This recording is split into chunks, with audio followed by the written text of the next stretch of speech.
Hello guys, അപ്പോൾ ഇന്നത്തെ video എന്ന് പറയുന്നത് എൻ്റെ ഫ്രണ്ടിൻ്റെ അമ്മേനെ കാണാൻ വേണ്ടി പോവാണ് കേട്ടോ, ഞങ്ങളുടെ ആൻറ്റി. അങ്ങനെ കുറച്ച് ഫ്രൂട്ട്സും കാര്യങ്ങളൊക്കെ വാങ്ങിച്ചതിന് ശേഷം നേരെ ബസ് സ്റ്റോപ്പിലേക്ക് നടന്നു.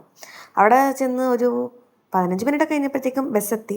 അങ്ങനെ ബസ്സിൽ കയറി അവളുടെ വീട്ടിൻ്റെ സ്റ്റോപ്പിൽ ഇറങ്ങി. അങ്ങനെ നടന്ന് അവളുടെ വീട്ടിലേക്ക് യാത്ര അങ്ങ് തിരിച്ചു. കുറച്ചേ ഉള്ളൂ നടക്കാൻ. അങ്ങനെ വീട്ടിലെത്തിയതും അവളും നല്ല കാര്യമായിട്ട് വീഡിയോ എടുക്കുമായിരുന്നു. വീഡിയോ എടുത്ത് അകത്തോട്ട് കയറിയപ്പോൾ ഈ പെണ്ണിനെ കണ്ട്. എവിടെ നിന്ന് വന്ന അന്തോശ്വര. ഗൈസ്, ഇതാണ് നമ്മുടെ പെങ്കൊച്ച്. എങ്ങനെയുണ്ട്, കൊള്ളാവോ? പിന്നെ കുറച്ചു നേരം ഞങ്ങളും ആൻറ്റിയും കൂടെ ഇരുന്ന് കുറേ വിശേഷങ്ങൾ സംസാരിച്ചു. പിന്നെ കുറച്ച് നേരത്തേക്ക് ഞങ്ങളുടെ കലാപരിപാടികളായിരുന്നു ഗൈസ്. ഞങ്ങൾ റീൽസ് കണ്ട് ഞങ്ങളും റീൽസ് എടുത്തു, പിന്നെ ചളി അടിച്ചു, തമാശയൊക്കെ പറഞ്ഞ് അങ്ങനെ ഞങ്ങൾ കുറേ നേരം ടൈം സ്പെൻഡ് ചെയ്തു. കുറച്ച് നേരത്തെ ഞങ്ങളുടെ കലാപരിപാടികൾക്കൊക്കെ ശേഷം അതിന് വീട്ടിലേക്ക് പോകാൻ ഇറങ്ങിയിരിക്കുകയാണ്. അതിൻ്റെ പിറകെ തുള്ളിക്കൊണ്ട് പോവുകയാണ് ഈ പെണ്ണ്. അങ്ങനെ വലിയ കാര്യത്തിൽ ടാറ്റയൊക്കെ പറഞ്ഞു പോകുന്നുണ്ട്. ടാറ്റ.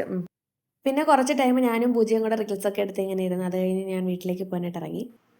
അങ്ങനെ ഞങ്ങൾ ആൻറ്റി അടുത്ത് ടാറ്റയൊക്കെ പറഞ്ഞിട്ട് ഇറങ്ങി. നല്ല മഴ ഉണ്ടായിരുന്നു ഗൈസ്. അങ്ങനെ ഞങ്ങൾ കുടയൊക്കെ പിടിച്ച് വലിയ കാര്യത്തിൽ ഇങ്ങനെ പോവുകയാണ്. അപ്പോൾ ഇന്നത്തെ വീഡിയോ ഇത്രയേ ഉള്ളൂ ഗൈസ്. നാളത്തെ വീഡിയോ കാണുന്നവരേക്കും ബൈ. ടാറ്റ പറയ്. ടാറ്റ.